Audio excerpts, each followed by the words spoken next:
Welcome GSC digital. আর আজকের সেশনে আমি অভিনব স্যার, তোমরা যে জন্য আমাকে চেনো মোটামুটি, এর আগেও ক্লাস করেছো, অর্থাৎ হ্যাঁ, পলিটিক্যাল সায়েন্স বা ভারতীয় সংবিধান নিয়ে আজকে একটা গুরুত্বপূর্ণ সেশন তোমাদের সামনে কিন্তু নিয়ে এসেছি। রিসেন্ট আমাদের দুটো পরীক্ষা হয়েছে, আমরা জানি সেই পরীক্ষাটা কি না পিএসসি মিসলেনিয়াস এবং ক্যালকাটা হাইকোর্টের পরীক্ষা। এবং সেখানে যদি আমরা কোশ্চেন পেপার দেখি, সেখানে কিন্তু আমরা বেশ কিছু কোশ্চেন কিন্তু পলিটিক্যাল সায়েন্স থেকে পেয়েছি। তাই আমাদের একদম আপকামিং যে পরীক্ষাটা আসতে যাচ্ছে, অর্থাৎ পিএসসি ক্লার্কশিপ এবং আমাদের বহু চর্চিত আমাদের WBCS যে প্রিলিমসের পরীক্ষা, যেটা ডিসেম্বরে হতে চলেছে অ্যাকর্ডিং টু পিএসসি ওয়াইজ, সেটা কিন্তু আমরা দেখব যে এই সাবজেক্ট থেকে বা এই রিলেটেড টপিক থেকে কি কি কোশ্চেন আসতে পারে বা প্রিভিয়াস ইয়ারে কি কি কোশ্চেন এসছে, সেগুলোর ওপর আজকে একটা সেশন তোমাদের সামনে নিয়ে আসবো। ধারাবাহিক আলোচনার মাধ্যমে পার্ট ওয়াইজ আমরা কোশ্চেন অ্যান্সার সেশন আমরা নিয়ে আসবো, ঠিক আছে? তো দেখো, আজকের দেখতেই পাচ্ছ WBPSC question answer session for political science. তো নেক্সট প্রথম যে কোশ্চেনটা তোমাদের সামনে স্ক্রিনে যাচ্ছে, একবার দেখে নাও। ফার্স্ট কোশ্চেন আজকে কি বলছে, কোশ্চেনটা ভালো করে দেখে নাও। বলছে which is the largest session of parliament in India. আবার বলছি, which is the largest session of the parliament of India. তো এটা কিভাবে কি ট্রিক্সে আমরা মনে রাখবো? এর কি কোনো শর্টকাট ট্রিক্স আছে? ইয়েস, অবশ্যই আছে। তাহলে কিভাবে আমরা মনে রাখবো?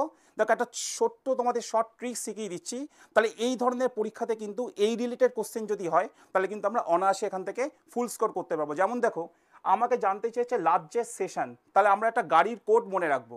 সেই গাড়ির কোডটা কি দেখে নাও। আমরা একটা গাড়ির কোড লিখছি BMW। আমরা প্রত্যেকে মোটামুটি জানি BMW কার আমরা হ্যাবিচুয়েট, প্রত্যেকে জানি।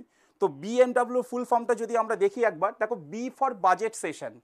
বি ফর বাজেট সেশন, তাহলে এমটা কি? M for monsoon session. M for মানে যেটা বর্ষাকালীন অধিবেশন আমরা বাংলায় বলি, এম ফর মনসুন সেশন। আর ডাব্লু ফর উইন্টার সেশন বা শীতকালীন অধিবেশন। তাহলে আমাকে কোশ্চেনটা চেয়েছে লার্জেস্ট সেশন, সব থেকে বড় অধিবেশন কোনটা। তাহলে আমরা যদি দেখে নিই বাজেট সেশনের টোটাল টাইম পিরিয়ডটা আমরা কিভাবে মনে রাখবো, দেখে নাও। ফেব্রুয়ারি টু মে হচ্ছে বাজেট সেশনের টোটাল টাইম পিরিয়ডটা, ঠিক আছে? তাহলে এটা হচ্ছে পার্লামেন্টের সব থেকে বড় অধিবেশন। কেন? এটা সব থেকে বেশি দিন ধরে চলে। তাহলে এখান থেকে যদি আরও একটা কোশ্চেন দেয় যে স্যার আমাদের মানে সব থেকে ছোট অধিবেশনের নাম কি, আমরা জানি উইন্টার সেশন। তাহলে উইন্টার সেশনের টাইম পিরিয়ডটা কি দেখে নাও, নভেম্বর টু ডিসেম্বর। উইন্টার সেশনের time period November to December. তাহলে এখান থেকে তোমরা ক্যালকুলেট করতে পারছো যে বাজেট মনসুন উইন্টারের মধ্যে সব থেকে বড় অধিবেশন হচ্ছে বাজেট অধিবেশন, যার 3 থেকে 4 মাস মোটামুটি গ্যাপ বা পর্যায়টা মোটামুটি আমরা পেয়ে থাকি, ঠিক আছে? তাহলে এটা কিন্তু পিএসসির খুব গুরুত্বপূর্ণ একটা কোশ্চেন। তোমরা অবশ্যই এই কোশ্চেনটা ফেস করেছো বা আগামী দিনের পরীক্ষায় কিন্তু ফেস করতেও পারো। তাহলে এই ট্রিক্সে আমরা কিন্তু কোশ্চেনটা মনে রাখবো, ওকে? তাহলে এবার আমরা কোশ্চেন নাম্বার 2তে যাব। এবং কোশ্চেন নাম্বার 2তে ঢোকার আগে একটা কথা বলে দিই, আর্টিকেল রিলেটেড কোশ্চেন আছে, যেটা তোমাদের কিন্তু ভীষণ একটা কঠিন বিষয়। স্যার আর্টিকেল কীভাবে মনে রাখবো? দেখে নাও, তোমাদের জন্য কোশ্চেন নাম্বার 2 পিএসসির অতি চর্চিত অতি গুরুত্বপূর্ণ একটা কোশ্চেন। কোশ্চেন নাম্বার 2 দেখো, সেই আর্টিকেল রিলেটেড। স্যার আর্টিকেল কীভাবে মনে রাখবো? স্যার আর্টিকেল মনে রাখার কোনো কৌশল আছে? যেভাবে যে ট্রিক্সে ক্লাসগুলো করব, যেভাবে আর্টিকেল রিলেটেড পরবর্তী ক্লাসে আমি নিয়ে আসবো, দেখবে আর্টিকেল আমাদের মনে রাখার কোনো প্রবলেমই হবে না। আপাতত দেখে নাও কি কোশ্চেন দিয়েছে PSC. Which article of Indian constitution defines the money bill. Money bill মানে আমরা প্রত্যেকে জানি, মানি বিল মানে হচ্ছে অর্থ বিল। তাহলে অর্থ বিলের সম্পর্কে কত নম্বর ধারাতে আমাকে কোশ্চেনটা দিয়েছে। তাহলে আমাদের প্রত্যেকটা ধারা কিন্তু ইম্পর্টেন্ট। যদি আমরা 107 দেখি, 108 দেখি, 109 দেখি, 110, প্রত্যেকটা আর্টিকেল কিন্তু ইম্পর্টেন্ট। আমি এক এক করে আসছি তোমাদের মনে রাখার জন্য কি কি টাইপের। দেখো, 107-এ বলা আছে অর্ডিনারি বিল। 107-এ বলা আছে অর্ডিনারি বিল। আমি OR.B লিখলাম, মানে হচ্ছে অর্ডিনারি বিল, তার মানে হচ্ছে সাধারণ বিল। তাহলে সাধারণ বিলের আর্টিকেল নম্বরটা কত? 107। নেক্সট চলে আসছি আমরা আর্টিকেল 108। 108-এ কি আছে? এটাও ভীষণ ইম্পর্টেন্ট। 108-এ বলা আছে জয়েন্ট সিটিং, অর্থাৎ পার্লামেন্টের যে যৌথ অধিবেশন, যেখানে লোকসভা যেখানে রাজ্যসভা একসাথে থাকে, একসাথে যৌথ সমর্থনে একটা বিল পাস হয়, সেইটাকে আমরা বলতে পারি যৌথ অধিবেশন বা জয়েন্ট সিটিং অফ পার্লামেন্ট। তার আর্টিকেল নম্বরটা কত? 108। দেখে নিচ্ছি 109-তে কি আছে। 109-তে আছে special procedure in money bill in respect of money bill. Sir মানে কি special procedure in respect of money bill? মানে একটা কথা তো আমরা জানি, একটা মানি বিল পার্লামেন্টে পাস হওয়ার পর প্রথম এটা কোথায় পাস হয়? প্রথম এটা লোকসভাতে পাস হয়, তারপর সেটা রাজ্যসভাতে যায়। এই যে প্রসিডিওর, এই যে রাজ্যসভা থেকে আবার বিলটা চলে আসবে লোকসভাতে, উইদিন 14 দিনের মধ্যে। তার মানে এখান থেকে একটা কথা ক্লিয়ার, মানি বিলের ক্ষেত্রে রাজ্যসভার কোনো ফাংশনই নেই, সব ফাংশন হচ্ছে লোকসভার। এই প্রসেসটা বলা আছে 109 নম্বর আর্টিকেলে। আমাকে এটা জানতে চাইনি, দেখো আমাকে জানতে চেয়েছে, বলেছে ডিফাইন দ্য মানি বিল, অর্থাৎ মানি বিলের সম্পর্কে বলা আছে কত নম্বর ধারা, সেই ক্ষেত্রে কিন্তু আমরা 110 করব। রাইট অ্যান্সার হচ্ছে 110। স্টুডেন্টের ক্ষেত্রে একটা দুটো প্রবলেম খুব চলে আসে যে স্যার 109 আর 110 এটা আমরা কিভাবে মনে রাখবো? কিচ্ছু না, একদম সহজ। 109টা কিভাবে মনে রাখবো? Special procedure. আর 110 স্পেশাল প্রসিডিওর থাকবে না, শুধু মানি বিল। যেখানে মানি বিল থাকবে একেবারে 110-এ ঠিক করব। তাহলে এটা হচ্ছে আমাদের মনে রাখার কৌশল। তাহলে এই 4টে আর্টিকেল ইম্পর্টেন্ট, অবশ্যই তোমরা 4টে আর্টিকেলের সম্পর্কে তথ্য পেয়ে গেলে। 107, 108, 109, 110। আশা করি ক্লিয়ার হয়েছে কোশ্চেনটা সবার কাছে। অবশ্যই তোমরা কমেন্টে জানাবে কিন্তু, ঠিক আছে। কোশ্চেন নাম্বার 3, নিশ্চয়ই কোশ্চেন নাম্বার 2টা হয়ে গেল, আমি নেক্সট কোশ্চেন নাম্বার 3তে যাচ্ছি। দেখে না কোশ্চেন নাম্বার 3 কি আছে। আচ্ছা, কোশ্চেন নাম্বার 3তে পার্লামেন্টের একটা কোশ্চেন আছে, জয়েন্ট সিটিং অফ পার্লামেন্ট। অনেকের কাছে ধারণা থাকে না sir joint sitting of parliament কথাটা মানে কি, একটু বলুন। একটু আগেই কোশ্চেনে বোঝালাম যে জয়েন্ট সিটিং মানে হচ্ছে যেখানে লোকসভা এবং যেখানে রাজ্যসভা একসাথে তারা দুজনে কোনো বিলকে পৌরোহিত্য করে বা প্রিসাইজ করে বা পরিচালনা করে প্রধানমন্ত্রী রাষ্ট্রপতির সম্মতিতে, ঠিক আছে। আমাকে বলেছে প্রিসাইডস, কথাটা মানে হচ্ছে পরিচালনা কে করে। দেখো দুটো কোশ্চেন এখান থেকে আসে। যদি কোশ্চেনটা আমাকে বলতো সামন কে করে, অর্থাৎ কে আহ্বান করে, তাহলে কিন্তু অ্যান্সারটা চলে আসতো প্রেসিডেন্ট। আমাকে কোশ্চেনটা জানতে চাইছে প্রিসাইডস, তার মানে হচ্ছে পরিচালনা, তখন কিন্তু পরিচালনা বললে কিন্তু লোকসভা স্পিকার হবে, অর্থাৎ কারেক্ট অ্যান্সার হচ্ছে স্পিকার অফ লোকসভা। এটাই কিন্তু আমাদের স্টুডেন্টের মধ্যে প্রবলেম হয় যে স্যার জয়েন্ট সিটিং থেকে যখন দুটো কোশ্চেন আসে আমরা কিভাবে মনে রাখবো? কিচ্ছু না, আমি কোশ্চেনের মধ্যে জাস্ট দেখবো যে কোথায় বলা আছে প্রিসাইডস আর কোথায় বলা আছে সামন। সামন মানে আহ্বান করা, প্রিসাইজ মানে হচ্ছে পরিচালনা করা। যদি পরিচালনা থেকে অ্যান্সারটা মানে প্রিসাইজ বা পরিচালনা দেয় স্পিকার অফ লোকসভা, আর যদি আমাকে বলে সামন তাহলে অ্যান্সার হবে প্রেসিডেন্ট অফ ইন্ডিয়া। এর আগের কোশ্চেনে আমরা এটাও আলোচনা করলাম কি না, জয়েন্ট সিটিংয়ের আর্টিকেল নম্বরটা 108। তাহলে এখান থেকে আমরা আরও একটা কোশ্চেন পেয়ে গেলাম, ঠিক আছে। এটা নিশ্চয়ই ক্লিয়ার হয়েছে প্রত্যেকের কাছে। তাহলে কোশ্চেন নাম্বার 3 আমাদের কাছে ক্লিয়ার। এবার আমরা কোশ্চেন নাম্বার 4-এ চলে যাব। ওকে, দেখে নাও কোশ্চেন নাম্বার 4 কি আছে। আচ্ছা, খুব গুরুত্বপূর্ণ এবং অ্যান্টি ডিফেকশন ল আজকের দিনে একটা অতি গুরুত্বপূর্ণ বা চর্চিত বিষয়। আমরা যদি ভোট ব্যাংকের বিভিন্ন রকম দেখি, লাস্ট আমাদের পশ্চিমবঙ্গ থেকে শুরু করে ভারত থেকে শুরু করে, তো এই কথাটার সাথে কিন্তু আমরা কিন্তু বেশ কিন্তু আমরা শুনেছি ওই আয়ারাম গ্যায়ারাম ব্যাপারটা থাকে না। আজকে ধরো একটা পার্টি আমার ইচ্ছা হলো, আমি আবার এরকম হয়েছে কোনো একটা জায়গায়, তোমরা আমাকে কমেন্টে লিখবে কে এমন আছে যে সকালে একটা পার্টি চেঞ্জ করে তার বিকেলে আরেকটা পার্টিতে চলে গেছে এবং সে আবার সন্ধ্যাবেলা মুভ করে আরেকটা পার্টিতে হয়েছে। অর্থাৎ এটা তার রাইট টু প্রাইভেসি, এটা তার ফান্ডামেন্টাল রাইট আছে, কিন্তু তারও কিছু টার্মস অ্যান্ড কন্ডিশন থাকে। পরীক্ষায় বলেছে অ্যান্টি ডিফেকশন ল। আর অ্যান্টি ডিফেকশন ল মানে এটা কি? অ্যান্টি ডিফেকশন ল মানে হচ্ছে দল ত্যাগ, অর্থাৎ একটা দল ছেড়ে অন্য দলে চলে যাওয়া। আমাকে কোশ্চেনটা জানতে চেয়েছে শিডিউল থেকে, তার মানে হচ্ছে কত নম্বর শিডিউলে অ্যান্টি ডিফেকশন লটা বলা আছে। আশা করি তোমরা কমেন্টে তো অ্যান্সার দেবেই, তার আগে একটা কথা একটু বলে দিই যে অ্যান্টি ডিফেকশন লটা কিভাবে মনে রাখবো। দেখে নাও, যেখানে ডিফেকশন কথাটা বলা থাকবে সেখানেই আমরা চলে যাব 10, অর্থাৎ ডিফেকশন মানে হচ্ছে 10 নম্বর তপশিলিতে বলা আছে। এখান থেকে আরও একটা কোশ্চেন দেয়, অনেক সময় পরীক্ষাতে দিয়ে দেয় যে অ্যান্টি ডিফেকশন লয়ের অ্যামেন্ডমেন্ট নাম্বারটা কত। অ্যান্টি ডিফেকশন লয়ের অ্যামেন্ডমেন্ট নাম্বারটা হচ্ছে 52, এবং সালটাও জেনে রাখো, পরীক্ষাতে সালটাও দেয় 1985। তাহলে অ্যান্টি ডিফেকশন থেকে 3টে কোশ্চেন দেয়, কি কি? ফার্স্ট হচ্ছে কত নম্বর অ্যামেন্ডমেন্ট, স্যার 52তম অ্যামেন্ডমেন্ট। সেকেন্ড হচ্ছে কত সাল, 1985। 3 নম্বর হচ্ছে শিডিউল নাম্বারটা কত, 10 শিডিউল। তাহলে 10 শিডিউলটা কিন্তু অ্যান্টি ডিফেকশনের জন্য ভীষণ ইম্পর্টেন্ট। ক্লিয়ার হয়েছে নিশ্চয়ই কোশ্চেন নাম্বার 4। নেক্সট, তাহলে পরের কোশ্চেনে যাচ্ছি, দেখে নাও পরের কোশ্চেনটা কি বলেছে। আচ্ছা, এটা একদম একটা গণপরিষদ থেকে কোশ্চেন, এবং তোমরা মাঝে মধ্যেই তোমরা এই কোশ্চেনটা ফেস করো বিভিন্ন রকম, যখন তোমরা মক দাও বা বিভিন্ন পরীক্ষাতে এই কোশ্চেনটা বারবার তুলে দিয়েছে, যেটা রেল এনটিপিসি হতে পারে বা পিএসসি প্রিভিয়াস ক্লার্কশিপে হতে পারে। তো স্টুডেন্ট কিভাবে মনে রাখবো, কি ট্রিক্স এটা কিছু আছে, কিভাবে মনে রাখবো সেটা একটু দেখে নাও। আমাকে ন্যাশনাল ফ্ল্যাগ বলেছে।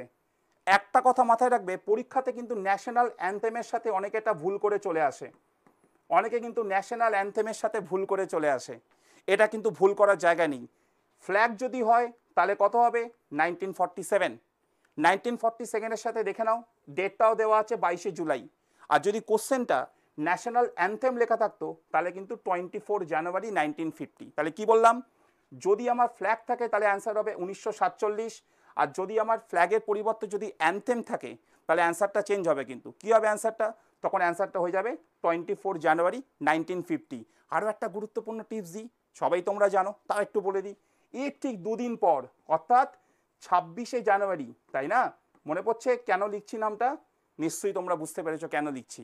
26শে জানুয়ারি 1950-এ ভারতের সংবিধান কিন্তু কেম ইনটু ফোর্স হয়েছে, অর্থাৎ যাকে আমরা কি বলি, ভারতের সংবিধান কবে কার্যকরী হয়েছে। তাহলে আমাদের যেখান থেকে আরও একটা কোশ্চেন পেয়ে গেলাম, ভারতের সংবিধান কবে কার্যকরী হয়েছে, অ্যান্সারটা দেখে নাও, তখন অ্যান্সারটা হবে 26শে জানুয়ারি 1950। ঠিক আছে?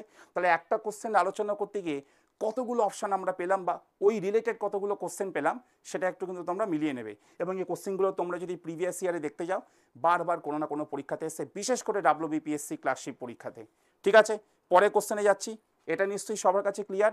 নেক্সট কোশ্চেন, চলো দেখো তোমাদের জন্য নেক্সট কোশ্চেন কি আছে। কোশ্চেন নাম্বার কি বলেছে, কোশ্চেন নাম্বারটা দেখে নাও। কোশ্চেন বলেছে which one of the following article is mention the right two education. Sir right two education মানে কি? রাইট টু এডুকেশন মানে শিক্ষার অধিকার আইন। রাইট টু এডুকেশন মানে কি? শিক্ষার অধিকার আইন। অতি চর্চিত আমরা জানি না, মিড ডে মিল, কি গো আমরা জানি তো মিড ডে মিল, স্কুলে স্কুলে মিড ডে মিল চালু করতে হবে, তাই না? তাহলে এই মিড ডে মিলটাও কিন্তু রাইট টু এডুকেশনের মধ্যে পড়ছে। তাহলে আমাকে জানতে চেয়েছে কত নম্বর আর্টিকেলে রাইট টু এডুকেশন সম্পর্কে বলা আছে। তোমরা অবশ্যই কিন্তু কমেন্টে লিখবে, বারবার কিন্তু কোশ্চেনটা দিয়েছে, আর্টিকেল নম্বরটা জানতে চাইছে। তাহলে দেখে নাও, আর্টিকেল নাম্বার হচ্ছে 21A। এখান থেকে আরও একটা ইনফরমেশান দিয়ে দিই, এটা যদি পরীক্ষাতে কোশ্চেনটা দেয় কত সাল, 2002, তাহলে রাইট টু এডুকেশনের ইয়ারটা হচ্ছে 2002। আরও একটা কোশ্চেন দিতে পারে, সেটা হচ্ছে 86 অ্যামেন্ডমেন্ট, অর্থাৎ 86তম সংশোধন 2002 সালে রাইট টু এডুকেশনটা কিন্তু পাস হয়েছে। তাহলে রাইট টু এডুকেশন থেকে কটা কোশ্চেন পেলাম, কত সাল, কত নম্বর অ্যামেন্ডমেন্ট, কত নম্বর আর্টিকেল।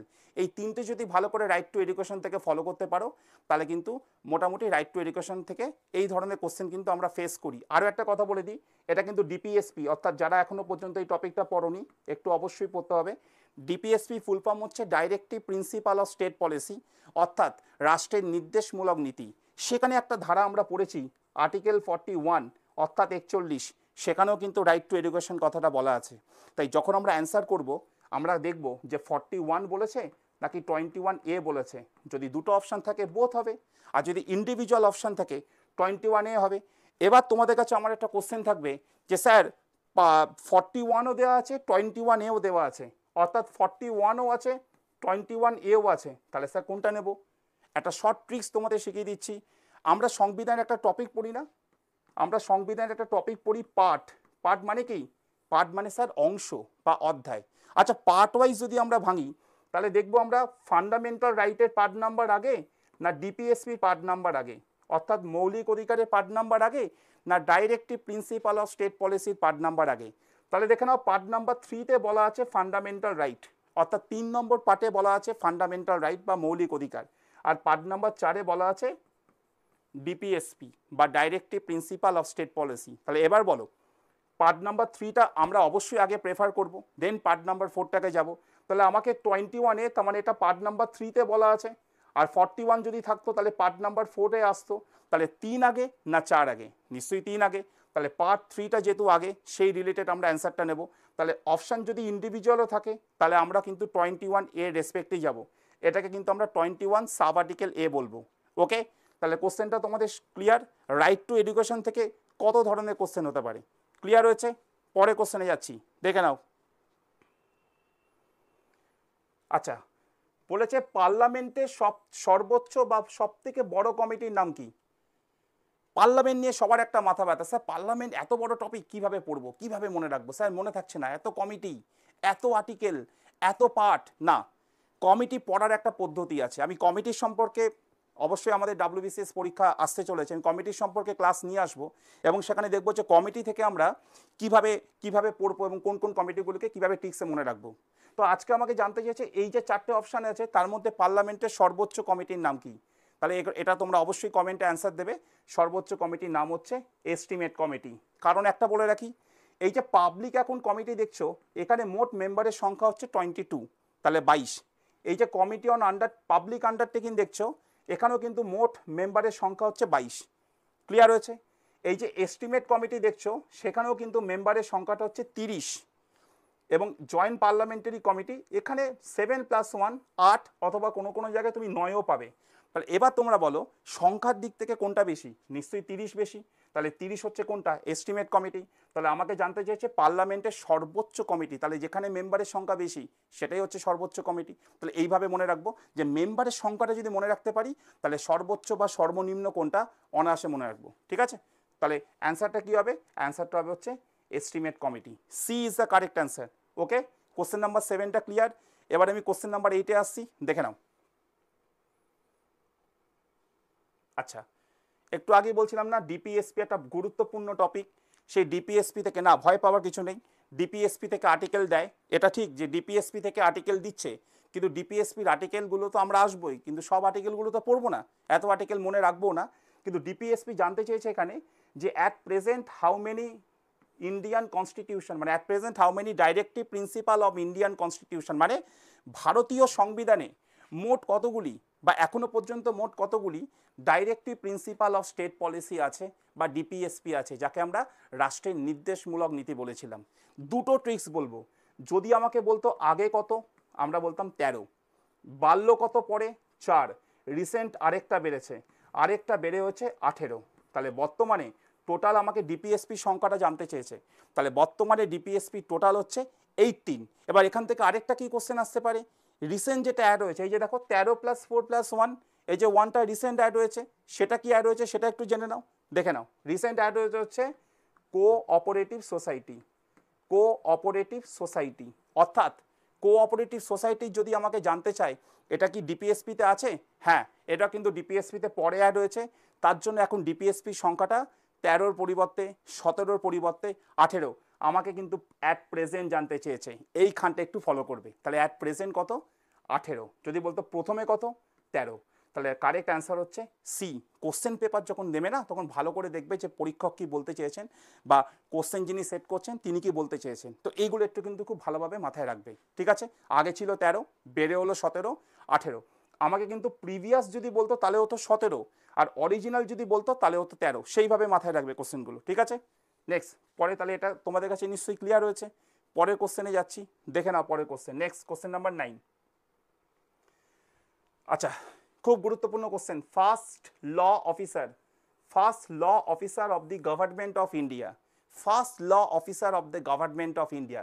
এটা তোমরা করলেই অনেকে আমাকে বলো স্যার সুপ্রিম কোর্টের বিচারপতি। না, সুপ্রিম কোর্টের বিচারপতি আর এই কোশ্চেনের সাথে যে অ্যান্সারটা হবে সেটা টোটালটাই আলাদা। ভাই সুপ্রিম কোর্টের বিচারপতি তো আছেই, কিন্তু সুপ্রিম কোর্টের বিচারপতিকে কখনোই আমরা ফার্স্ট ল অফিসার বলি না, তাদের আমরা জাজেস বলি বা চিফ জাস্টিস যিনি থাকেন তাদের বলি। আমাকে জানতে চাইছে ফার্স্ট ল মানে প্রথম যিনি ল অফিসার তার নামটা কি। দেখো অ্যাটর্নি জেনারেল, যিনি ভারতের প্রথম ল অফিসার তিনি হচ্ছেন অ্যাটর্নি জেনারেল। তাহলে এখান থেকে আরেকটা কোশ্চেন একটু বলে দিই, sir first government of India, যদি স্যার ইন্ডিয়ার বদলে যদি স্টেট থাকতো, যদি ইন্ডিয়ার বদলে স্টেট থাকতো তখন অ্যান্সারটা হতো অ্যাডভোকেট জেনারেল। যদি ইন্ডিয়ার বদলে স্টেট থাকতো তাহলে অ্যান্সারটা হতো অ্যাডভোকেট জেনারেল। তাহলে এখান থেকে দুটো কোশ্চেন দেয়।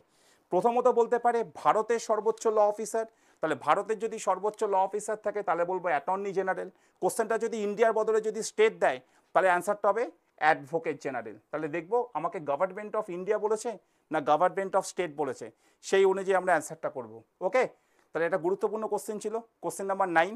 নেক্সট কোশ্চেন নাম্বার 10 দেখে নাও তোমাদের স্ক্রিনে। আচ্ছা, আরেকটা গুরুত্বপূর্ণ article, which one of the following article deals with panchayat. কি গো, আমরা তো পঞ্চায়েতের আন্ডারে থাকি বা অনেকে মিউনিসিপ্যালিটির আন্ডারে থাকি, সেই পঞ্চায়েত ধরে ধরে কোশ্চেন দেয়, মিউনিসিপ্যালিটি তুলে তুলে কোশ্চেন দেয়। তো আমাকে জানতে চেয়েছে পঞ্চায়েতের আর্টিকেল নাম্বারটা, একটু ভুলে একটু মানে ঠিকমতো অপশানগুলো দেখো কি আছে। 243 এগুলোকে বলা হয় সাব আর্টিকেল জেড এ, ভয় পাওয়ার কিছু নেই। 243 সাব আর্টিকেল জেড এ, এটাকে বলা হচ্ছে 243 পি থেকে 243 সাব আর্টিকেল জেড টি। অ্যাকচুয়ালি দুটো ক্লস এখানে আছে বলে জেড টি কথাটা বললাম। এটা হচ্ছে আর্টিকেল 243 সাব আর্টিকেল সি। তার আর অপশান ডিতে আছে নান অফ দি অ্যাবভ। কোশ্চেনটা কি জানতে চেয়েছে দেখে নাও। কোশ্চেনটা জানতে চেয়েছে পঞ্চায়েতের আর্টিকেল নম্বর কত, কোশ্চেনটা জানতে চেয়েছে পঞ্চায়েতে। এবার দেখো দুটো কথা বলি আর কোনোদিন ভুল হবে না কোশ্চেনটা। যদি আমাকে কোশ্চেনটা মিউনিসিপ্যালিটি বলতো তখন অ্যান্সারটা করতাম 243P থেকে 243Z কি, এটা তোমাদের কমেন্ট সেকশনে আমার থাকবে, 243P থেকে 243ZT নাকি 243P থেকে 243ZH। তোমরা আমাকে কমেন্টে জানাবে যে মিউনিসিপ্যালিটির আর্টিকেল নম্বরটা কত, বা মিউনিসিপ্যালিটির বা পৌরসভার ধারা নম্বরটা কত। এটা তোমাদের জন্য কিন্তু আমার হোমওয়ার্ক থাকলো। এবার আমি কোশ্চেনে আসছি, আমাকে জানতে চেয়েছে পঞ্চায়েত, দেখো এখানে নান অফ দি অ্যাবভ, কারণ একটাও হবে না। কারণ দেখে নাও, পঞ্চায়েতের আর্টিকেল নাম্বার হচ্ছে 243 থেকে 243 সাব আর্টিকেল ও। তিনটে অপশান দেখো তো, কোথাও লেখা আছে 243 সাব আর্টিকেল ও? একটা তো দেখো 243 সাব আর্টিকেল ওটা দেওয়া নেই। তাহলে যেখানে দেওয়া নেই কিন্তু অপশানে বসে আছে নান অফ দি অ্যাবভ। সঠিকটা কিন্তু অবশ্যই লিখে নেবে, এবং সঠিকটা none of the above right answer হবে। তোমরা আমাকে কমেন্টে জানাবে পৌরসভার আর্টিকেল নম্বর কত, এটা কিন্তু আমাকে অবশ্যই তোমরা লিখে জানাবে, ঠিক আছে? এটা ক্লিয়ার হয়েছে নিশ্চয়ই? কোশ্চেন নাম্বার 10টা সবার কাছে। আমি কোশ্চেন নাম্বার 11তে যাচ্ছি। নেক্সট কোশ্চেন দেখে নাও। আচ্ছা, who is the executive officer, question number 11, who is the executive officer of panchayat সমিতি। আচ্ছা, পঞ্চায়েত সমিতি যখন বলছি তাহলে একটা কথা বলি, একটা কথা আমাদের সামনে ক্লিয়ার, যে আমরা বলি না ত্রিস্তরীয় পঞ্চায়েত ব্যবস্থা। হ্যাঁ, ত্রিস্তরীয় পঞ্চায়েত, অর্থাৎ আমরা কি বলি, 3 টায়ার অফ পঞ্চায়েত, এই কথাটা আমরা বলি। 3 টায়ার মানে কি, ত্রিস্তরীয়। তাহলে চট করে আমরা শর্টকাটে 3 টায়ারটা কীভাবে মনে রাখবো, হচ্ছে গ্রাম পঞ্চায়েত অর্থাৎ জিপি, জিপি মানে কিন্তু গ্রাম পঞ্চায়েত, আবার অন্য কিছু ভেবে ফেলো না, ঠিক আছে? নেক্সট হচ্ছে পঞ্চায়েত সমিতি, পিএস, পিএস মানে কিন্তু পুলিশ স্টেশন না, পিএস মানে হচ্ছে পঞ্চায়েত সমিতি। আর জেডপি বা জেলা পরিষদ। এই দেখো 3টে স্তর নিয়ে হচ্ছে 3 টায়ার অফ পঞ্চায়েতি রাজ। এটা কিন্তু আজকের দিনে দাঁড়িয়ে ভীষণ ইম্পর্টেন্ট। কেন? এটা হচ্ছে লোকাল সেল গভর্নমেন্টের একটা পার্ট। ক্লিয়ার হয়েছে? তাহলে গ্রাম পঞ্চায়েত, পঞ্চায়েত সমিতি, জেলা পরিষদ। আমাকে জানতে চেয়েছে পঞ্চায়েত সমিতির এক্সিকিউটিভ অফিসার। আমরা জানি না WBCS পরীক্ষা দিয়ে যিনি চান্স পায় গ্রুপ এতে চান্স পায়, কি পোস্ট? অনেকগুলো পোস্ট আছে স্যার, অনেক পোস্ট আছে, তার মধ্যে একটা পোস্ট আছে না, আমরা বলি বিডিও, ব্লক ডেভেলপমেন্ট অফিসার। দেখো অপশান বিতে বসে আছে ব্লক ডেভেলপমেন্ট অফিসার। তাহলে কিভাবে মনে রাখবো? পঞ্চায়েত সমিতির যদি এক্সিকিউটিভ অফিসারটা জানতে চায় তাহলে হবে বিডিও। যদি কোশ্চেনটা পঞ্চায়েত সমিতি না দিয়ে যদি বলতো জেলা পরিষদ, অর্থাৎ জেলা পরিষদের এক্সিকিউটিভ অফিসার, তাহলে অ্যান্সারটা কি হতো? জেলা পরিষদের এক্সিকিউটিভ অফিসার হতো ডিস্ট্রিক্ট ম্যাজিস্ট্রেট বা ডিএম, ঠিক আছে? তাহলে দুটো কথা মনে রাখবো, পঞ্চায়েত সমিতির এক্সিকিউটিভ অফিসারকে আর জেলা পরিষদের এক্সিকিউটিভ অফিসারকে। তাহলে একটা হচ্ছে বিডিও আর একটা হচ্ছে ডিস্ট্রিক্ট ম্যাজিস্ট্রেট বা ডিএম, অর্থাৎ একটা ব্লক উন্নয়ন আধিকারিক, আর ইনি হচ্ছেন বা ডিএম পোস্ট হচ্ছে জেলার যিনি মেন, ঠিক আছে? চলো নেক্সট পরের কোশ্চেনে আসছি। কোশ্চেন নাম্বার 12টা ভালো করে একটু দেখে নাও কি আছে। দেখো একদম সোজা কোশ্চেন একটা রেখেছি, who appoints the prime minister of India. কি গো, কারা কারা লোকসভায় ভোট দিয়েছো তোমরা একটু, এটা আমি জিজ্ঞেস করছি না, এটা তোমাদের ব্যক্তিগত একটা প্রাইভেসি বলতে পারি, যেহেতু আমরা সংবিধানটা পড়ছি। কিন্তু নিশ্চয়ই এই বছর আমাদের লোকসভা ভোট হয়েছে, কিছু মাস আগে আমরা ভোট দিচ্ছি, এবং কোন সরকার এসছে কীভাবে এসছে সেটা আমরা পরিষ্কার জানি। তো সেই রিলেটেড একটা কোশ্চেন, অনেকে কিন্তু পরীক্ষায় ভুল করে দেয় যে প্রধানমন্ত্রীকে আমরা দিয়ে দিই, আমরা অ্যাপয়েন্টমেন্ট দিই না। প্রধানমন্ত্রীকে আমরা কি অ্যাপয়েন্টমেন্ট দিতে পারি? এটা কি মনে হয়? অ্যাপয়েন্ট আমরা করি না, আমরা করি ইলেক্ট, অর্থাৎ আমরা নির্বাচিত করি, কিন্তু আমরা কি অ্যাপয়েন্টমেন্ট দিতে পারি? সেই রাইটটা কি আমাদের আছে? কোশ্চেনে জানতে চেয়েছে who appoints the prime minister of India, সেই রাইটটা কার আছে? এই যে সেই রাইটটা আছে হচ্ছে একমাত্র প্রেসিডেন্ট। তুমি দেখে নাও লোকসভার নেই, রাজ্যসভার নেই। চিফ জাস্টিস অফ ইন্ডিয়া কি কখনো প্রধানমন্ত্রীকে নিয়োগপত্র দেয়? না, চিফ জাস্টিসের সাথে পিএম এর নিয়োগপত্রের কোনো মানে যোগসূত্র নেই। তাহলে অ্যান্সারটা হবে প্রেসিডেন্ট। তোমরা এটাও জানো প্রেসিডেন্ট হচ্ছে নাম সর্বস্ব প্রধান, অর্থাৎ প্রেসিডেন্টকে আমরা বলে থাকি নমিনাল হেড, অর্থাৎ এই মানুষটার না কাজ করার কোনো অধিকারই নেই, একটা দুটো ছাড়া। সব কাজ কে করে? এই ভদ্রলোক করে, যিনি আছেন বা যে পোস্টে হোল্ড করে। অর্থাৎ প্রেসিডেন্টকে সব কাজ করতে গেলে কার রেকমেন্ড নিয়ে চলতে হয়? সব ক্ষেত্রে বলছি না, ম্যাক্সিমাম প্রাইম মিনিস্টারের রেকমেন্ডেশন নিয়ে চলতে হয়। এই জন্য প্রেসিডেন্টকে বলা হচ্ছে নমিনাল হেড। আর প্রধানমন্ত্রী যিনি আছেন, যিনি হন, তিনি হচ্ছেন ভারতের রিয়াল লিডার, অর্থাৎ ভারতের প্রকৃত নেতা। তাহলে রিয়াল লিডার অর্থাৎ প্রাইম মিনিস্টারকে নিয়োগপত্র অবশ্যই প্রেসিডেন্ট দেয়, কিন্তু যদি করে কারা ইলেক্টেড, কারা নির্বাচিত করে, তখন আবার প্রেসিডেন্ট করে টিক করে চলে এসো না, তখন কিন্তু অ্যান্সারটা চেঞ্জ হবে। তখন কি হবে? পিপল অফ ইন্ডিয়া, সাধারণ মানুষই নির্বাচিত করে, যদি উনি লোকসভা থেকে মানে আসেন, তাই না? তো পার্লামেন্টের ক্লাস অবশ্যই নিয়ে আসবো, ঠিক আছে? বিসিএস এর জন্য পার্লামেন্টের ক্লাস কিন্তু অবশ্যই দেখতে হবে। নেক্সট কোশ্চেন নাম্বার 13 দেখে নাও। আচ্ছা, what is the maximum number of members in Rajya Sabha? পার্লামেন্টের দুটো পার্ট আমরা প্রত্যেকে পড়েছি, একটা লোকসভা আর একটা হচ্ছে রাজ্যসভা, ঠিক আছে? এখান থেকে দুটো কোশ্চেন মনে রাখবে। আমাকে বলেছে what is the maximum number, অর্থাৎ রাজ্যসভাতে সর্বোচ্চ কতজন মেম্বার থাকতে পারে, ম্যাক্সিমাম নাম্বার, ঠিক আছে? ম্যাক্সিমামটা যদি বলে তাহলে হবে 250। এই কোশ্চেনটা যদি অন্যভাবে দিত, কিভাবে, যদি এখানে এখানে কোশ্চেনটা না দিয়ে বলতো বর্তমানে কতজন আছে, প্রেজেন্ট কতজন আছেন, তখন কিন্তু 250 করতেও না, তখন কত নেবো, তখন করবো হচ্ছে 245। 245, তাহলে আমাকে কোশ্চেনটা দেখতে হবে যে ম্যাক্সিমাম বলেছে না প্রেজেন্ট বলেছে, মানে ম্যাক্সিমাম যদি বলে 250, প্রেজেন্ট বললে 245, তাহলে এখানে অ্যান্সারটা কি হবে, দেখো অ্যান্সার অপশান এতে বসে আছে 250।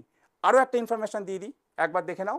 এই যে রাজ্যসভা থেকে আমরা নিশ্চয়ই জানি এটা, যে প্রেসিডেন্ট 12 জন মেম্বারকে তিনি নমিনেট করে, এবং তারা বিভিন্ন পেশা থেকে আসতে পারে, লিটারেচার থেকে আসতে পারে, সায়েন্স অ্যান্ড টেকনোলজি থেকে আসতে পারে, স্পোর্টস থেকে আসতে পারে, বিভিন্ন ফিল্ড থেকে আসতে পারে। তাহলে 250 বা 245 যদি আমি ধরে নিই বর্তমানে আছে, তার মধ্যে রাষ্ট্রপতির দ্বারা 12 জন সদস্য তারা কিন্তু নমিনেটেড হয়, মনোনীত হয়। মনে রাখবে লোকসভাতে কিন্তু এখন 0, কারণ রিসেন্ট আমরা একটা অ্যামেন্ডমেন্টে দেখেছি যে লোকসভাতে প্রেসিডেন্ট যে 2 জন মেম্বারকে নমিনেট করতো সেটা কিন্তু তুলে দেওয়া হয়েছে। তোমরা আমাকে কমেন্টে জানাবে কত নম্বর অ্যামেন্ডমেন্টের দ্বারা লোকসভার যে অ্যাংলো ইন্ডিয়ান এই যে কমিউনিটি আছে এটাকে অ্যাবলিশ করা হয়েছে বা তুলে দেওয়া হয়েছে। তাহলে অ্যামেন্ডমেন্ট নম্বরটা আমাকে কমেন্ট সেকশন অবশ্যই জানাবে, ঠিক আছে? নেক্সট ক্লাসে কিন্তু আমরা এগুলো দেখব। নেক্সট, তাহলে অ্যান্সারটা আমরা পেয়ে গেলাম 250।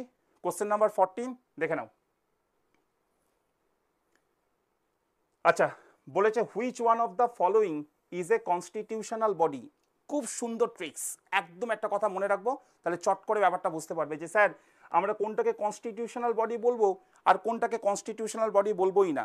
দেখে নাও, planning commission, finance commission, national development council, national commission for minorities. তোমরা আমাকে বলবে এই ন্যাশনাল কমিশন ফর মাইনরিটিস এটার কি কোনো আর্টিকেল নাম্বার হয়, ন্যাশনাল ডেভেলপমেন্ট কাউন্সিলের কি আর্টিকেল নাম্বার হয়, ফাইন্যান্স কমিশনের কি আর্টিকেল নাম্বার হয়, প্ল্যানিং কমিশনের কি আর্টিকেল নাম্বার হয়? স্যার আমরা কনস্টিটিউশনাল বডিটা কিভাবে জানবো? আমরা কনস্টিটিউশনাল বডিটা এইভাবেই জানবো, যার নিজস্ব আর্টিকেল নাম্বার আছে, সংবিধানে যার আর্টিকেল নাম্বার আছে। চট করে দেখে নাও তো কার আর্টিকেল নাম্বার আছে, দেখে নাও, দেখবে ফাইন্যান্স কমিশনের আর্টিকেল নাম্বার পরিষ্কার বলা আছে 280। আর আমি কি বললাম, যেটার আর্টিকেল থাকবে সেটাই হচ্ছে কনস্টিটিউশনাল বডি, আর যেটার আর্টিকেল নেই সেটাকে কি বলবো, সেটা আমরা বলতে পারি এক্সট্রা কনস্টিটিউশনাল পোস্ট, ঠিক আছে, নন স্ট্যাটুটরি বডি, এগুলো বলতে পারি। তাহলে চারটে অপশনের মধ্যে 280 ফাইন্যান্স কমিশন বলেছে ইজ এ কনস্টিটিউশনাল বডি, তো রাইট অপশন হচ্ছে finance commission article 280 is a constitutional body. আশা করি ক্লিয়ার হয়েছে। কোশ্চেন নাম্বার 14টা সবার কাছে। কনস্টিটিউশনাল বডি এবং নন কনস্টিটিউশনাল বডি কিভাবে মনে রাখবো স্যার? তাহলে আর্টিকেলটা, যার আর্টিকেল আছে সেটা হবে কনস্টিটিউশনাল বডি, যার আর্টিকেল নেই সেটাকে আমরা নন কনস্টিটিউশনাল বা এক্সট্রা কনস্টিটিউশনাল বা স্ট্যাটুটরি বডি এগুলো বলতে পারি। সেটা একটু দেখে নেবে কি টাইপের কোশ্চেন হয়েছে। তাহলে এটার আর্টিকেল ফাইন্যান্স কমিশন, ক্লিয়ার হয়েছে। নেক্সট, পরের কোশ্চেনে যাচ্ছি, কোশ্চেন নাম্বার 15 এবং আজকের লাস্ট কোশ্চেন, ঠিক আছে? দেখে নাও কি বলেছে, which of the following is not a function of the election commission. Election commission, এই ইলেকশন কমিশন টপিকটা কিন্তু প্রত্যেকবারের জন্য ইম্পর্টেন্ট। ইলেকশন কমিশন কিন্তু দুটো টাইপের হয় আমরা দেখেছি, একটা ইলেকশন কমিশন অফ ইন্ডিয়া আর একটা হচ্ছে ইলেকশন কমিশন অফ স্টেট। তো তোমরা আমি বলবো দুটোই কিন্তু ভালো করে পড়বে, কারণ নির্বাচন কমিশন থেকে কিন্তু কোশ্চেন দেয়, এবং নির্বাচন কমিশন আর্টিকেল হোক বা তার টপিক, অ্যাপয়েন্টমেন্ট, নিয়োগপত্র, এগুলো কিন্তু একটু ভালো করে পড়বে। কোশ্চেনটা কি বলেছে, ইজ নট এ, তার মানে চারটে অপশানের মধ্যে কোনটা তার ফাংশন নয়, কোনটা তার কার্যকরী মানে কাজ নয়। অ্যাকচুয়ালি প্রথম অপশান থেকে দেখে নিই, কন্ডাক্টিং ইলেকশন। আচ্ছা, এই কন্ডাক্ট কে করবে? আমি তুমি কি কন্ডাক্ট করব? আমি তুমি কি নির্বাচন কন্ডাক্ট করব? কোনো দিন না। এটা নির্বাচন কমিশনের অবশ্যই কাজ, তাহলে এটা কি ফাংশনের মধ্যে পড়বে। Question option number 2, deciding dispute regarding election. আচ্ছা, একটা কথা বলো, কোনো জায়গায় যদি নির্বাচনে ছাপ্পা হয়, যেটা আমরা হ্যাবিচুয়েট, ভোট দিতে গেছি, আমাকে বললো ভোট দিতে হবে না, ভোট হয়ে গেছে তুমি চলে যাও, বা গিয়ে দেখি র্যাগিং হচ্ছে, বা গিয়ে দেখি ছাপ্পা হচ্ছে, যেটা আমরা হ্যাবিচুয়েট, ভোটের দিন আমরা বেশি করে জানি, আমরা পঞ্চায়েত দেখেছি, আমরা পৌরসভার ভোট দেখেছি, আমরা লোকসভার ভোট দেখছি। হ্যাঁ, কিছু কিছু সব পরিবেশ মানে পারিপার্শ্বিক এতে তার রেফারেন্স আলাদা আছে। তো কোনো জায়গায় যদি কোনো ডিসপিউট হয়, কোনো ত্রুটি হয় বা কোনো প্রবলেম হয়, সেই রিলেটেড কি কেউ ইন্টারফেয়ার করে? নির্বাচন কমিশনের কাজ তারা ইন্টারফেয়ার করবে। তাহলে ডিসাইডিং ডিসপিউট রিগার্ডিং ইলেকশন, অবশ্যই এটা তার ফাংশনের মধ্যে পড়বে, অবশ্যই পড়বে। আমাকে কিন্তু নট বলেছে। সিটে অ্যাপয়েন্টমেন্ট অফ জাজ, এখানে একটা কথা বলার আছে, অ্যাপয়েন্টমেন্টের অফ জাজ, তার মানে এখানে কিছু বলা নেই। এবার যদি কোশ্চেন হয় তাহলে এটা কোন জাজ? জাজ মানে তো বিচারপতি। সুপ্রিম কোর্ট হতে পারে, হাইকোর্ট হতে পারে, আবার ডিস্ট্রিক্ট কোর্টও হতে পারে। আমি ধরে নিচ্ছি সুপ্রিম কোর্ট, ধরে নিলাম। আচ্ছা, সুপ্রিম কোর্টের বিচারপতিদের নিয়োগপত্রের ব্যাপারে কি ইলেকশন কমিশন কি ইন্টারফেয়ার করে? হ্যাঁ, তোমরা কি বলছো? ইলেকশন কমিশন কি ইন্টারফেয়ার করে সুপ্রিম কোর্টের বিচারপতিদের? ঠিক আছে, তোমরা অবশ্যই কমেন্টে একটু জানাবে যে এখানে কি ইলেকশন কমিশনে কি কোনো ইন্টারফেয়ারেন্স চলে। ঠিক আছে। আর অপশান ডিটা দেখো, মনিটরিং ইলেকশন এক্সপেন্ডিচার, এই যে ইলেকশনে যে বিপুল ব্যয়, বিপুল খরচ, এই যে তার পুরো ব্যাপারটা প্রিপেয়ার, এটা কি তারা এক্সপেন্ডিচারটা কি মানে তারা মনিটর করে না, অবজার্ভ করে না? তাহলে এবার তোমরা বলবে যে চারটে ABCDর মধ্যে কোন অপশানটা তোমাদের মনে হচ্ছে যেটা ইলেকশন কমিশনের কাজ নয়? তাহলে কি হবে? অবশ্যই কিন্তু দেখে নাও, অ্যাপয়েন্টিং জাজেস, এটা কিন্তু আমার ফার্স্ট প্রায়োরিটি, অর্থাৎ এটার সঙ্গে কিন্তু ইলেকশন কমিশনের কিন্তু সেই অর্থে তোমরা কিন্তু সম্পর্ক নেই। যদি রাদার দ্যান তোমরা তিনটে অপশান দেখো, সেখানে কিন্তু ইলেকশন কমিশন কিন্তু ডিরেক্টলি রিলেটেড। ঠিক আছে। তাহলে এবার যদি এরকম কোশ্চেন দেয় যে কোনটা না কোনটা হ্যাঁ, আমাকে না চেয়েছে, তাহলে অ্যান্সার কী হবে? অ্যাপয়েন্টমেন্ট অফ জাজেস, কারণ এটা হচ্ছে না। বাকি তিনটে দেখো সব ইলেকশন কমিশনের ফাংশন বা কাজের মধ্যে পড়ছে। ঠিক আছে। তো এই হচ্ছে আমাদের 15টা আজকে কোশ্চেন, দেখে নাও। ঠিক আছে। তো অবশ্যই একটা কথা বলবো ক্লাসটা শেষ করার আগে, প্রত্যেকটা ডিপার্টমেন্টে তার সামনে যে পরীক্ষাগুলো হোক, সেটা BCS হোক বা সেটা আমাদের PSC ক্লার্কশিপ হোক বা রেলের NTPC পরীক্ষা হোক বা আগামী দিনে যে পরীক্ষার ফর্ম ফিল আপগুলো হবে, তোমরা অবশ্যই কিন্তু GSC ডিজিটাল চ্যানেলটাকে কি করবে? সাবস্ক্রাইব করবে, বেশি বেশি করে শেয়ার করবে বন্ধুদের মধ্যে, যাতে এই ধরনের ক্লাস ডিপার্টমেন্ট ওয়াইজ টিচাররা তাদের আরও ক্লাসগুলো ছড়িয়ে যেতে পারে তোমাদের মাধ্যমে। ঠিক আছে। এবং আই হোপ যে প্রত্যেকটা তোমরা প্রত্যেকে এই ক্লাসগুলো থেকে কিন্তু ভীষণভাবে উপকৃত হবে। অবশ্যই কমেন্ট সেকশানে যে কোশ্চেনগুলো আজকে আমি পলিটির থেকে 2-3টে কোশ্চেনের কিছু অপশানের জায়গাগুলো তোমাকে জানলাম, তোমরা অবশ্যই কিন্তু কমেন্টে লিখবে। এবং আগামী দিনে কিন্তু আমরা ক্লার্কশিপের আরও সেট এবং BCS প্রিলিমসের ওপর কিন্তু পলিটির ধারাবাহিক আলোচনা, ধারাবাহিক সেশন কিন্তু নিয়ে আসবো। ঠিক আছে স্টুডেন্ট, তাহলে নেক্সট ক্লাসে দেখা হচ্ছে। Thank you so much.